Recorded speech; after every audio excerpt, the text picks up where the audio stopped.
മിഠായി തൊണ്ടയിൽ കുടുങ്ങിയാണ് ഇങ്ങനെ ഒരു അപകടം ഉണ്ടാകുന്നത്. ഈ 5 മിഠായികള് നമ്മളെ കുട്ടിയുടെ കാലം മാറാണ്. നമ്മൾ ശ്രദ്ധിക്കാത്ത ഒരൊറ്റ മിനിറ്റ് മതി ഇത് കഴിക്കുമ്പോൾ അവരെ തൊണ്ടയിൽ കുടുങ്ങാനും അവർ മരണപ്പെടാൻ വേണ്ടിയിട്ടും. അതിലേറ്റവും ഡേഞ്ചർ ആയിട്ട് വരുന്നത് ആദ്യത്തെ 2 ആളുകൾ ഇതാണ്. ഒന്ന് ലോലിപോപ്പ് ടൈപ്പും രണ്ടാമത്തെ റൗണ്ട് ടൈപ്പ് ക്യാൻഡികളും. ഇതൊക്കെ വളരെ ഹാർഡാണ്. ഒരൊറ്റ ബൈറ്റ് ഇവിടെ കുടുങ്ങി കഴിഞ്ഞാൽ കുട്ടിയുടെ അന്നനാളത്തിന്റെ ട്യൂബ് എന്നൊക്കെ പറയുന്നത് വളരെ ചെറുതാണ്. കുടുങ്ങിക്കഴിഞ്ഞാൽ ഇമ്മീഡിയറ്റ് ആയിട്ട് മരണപ്പെടും. അതുപോലെ ഡേഞ്ചർ ആണ് ഈ രീതിയിലെ ജെല്ലി ടൈപ്പ് മിഠായികള്. ഇത് ഹാർഡും ആണ്, അത് പോരാഞ്ഞ് ഒട്ടിപ്പിടിക്കാനുള്ള ടെൻഡൻസി ഇതിന് കൂടുതലാണ്. അടുത്തതായിട്ട് വരുന്നത് റൗണ്ട് ടൈപ്പ് ക്യാൻഡീസ് ആണ്. ഇത് നേരെ അങ്ങ് അറിയാതെ വീങ്ങി പോവുകയും ഇവിടെ അങ്ങ് സ്റ്റക്ക് ആയി കഴിഞ്ഞാൽ അതോടുകൂടി കുട്ടി തീരുമാനമായി. ഏറ്റവും അവസാനമായിട്ടുള്ളത് മാർഷ്മെല്ലോ പോലുള്ള മിഠായികളാണ്.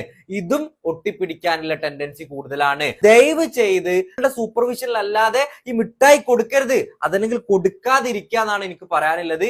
എല്ലാവർക്കും നിങ്ങൾ ഷെയർ ചെയ്യുക. ഒരൊറ്റ ഷെയർ മതി ഒരു ജീവൻ രക്ഷിക്കാൻ വേണ്ടിയിട്ട്. Stay healthy.